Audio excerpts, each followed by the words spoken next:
Sparky lost a leg in a road accident some time ago. Now he's lost his owner. Struggling with vet's bills for his ongoing health issues, she reluctantly gave him up. He's being cared for at this cat adoption centre. She's done it with the Sparky in mind and wanting the absolute best for him.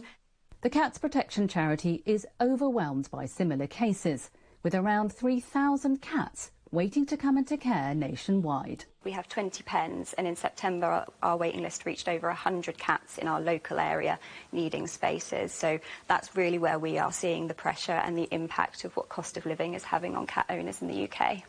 Increased prices for pet food and supplies are pressuring household budgets, creating a heartbreaking dilemma. A recent survey by Cats Protection showed around a third of owners were struggling with rising costs, the biggest of which is vet's bills. And that's why so many cats are being put up for adoption at centres like this. Vets' fees are so high they're now under official review. The British Vet Association says costs reflect skills, medicine and equipment needed for the best care.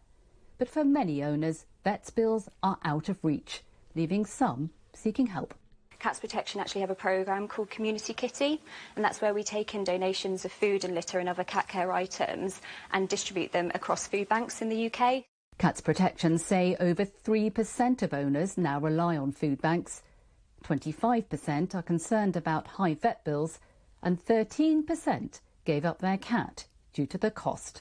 Come on, fellas, that's breakfast. Exotic pets are even more expensive. 2 giant tortoises can devour all this in an hour. Their food costs a third more than a year ago, and their energy bills increased 4-fold, meaning their former owner had to give up a life's dream. I mean, they don't actually want to surrender their pets, and you know it's very difficult on the staff here because there's tears every day. You know, these are people who absolutely love the animal. They do not want to part with it. They physically just can't afford to keep it. The owner of this iguana faced a similar problem.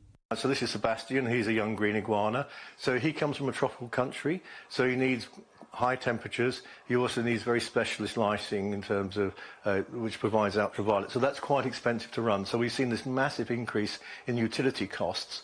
So people are really struggling to pay the bills. The centre sees daily new arrivals, from these rare frogs to plenty of bearded dragons, all costing owners more than they bargained for.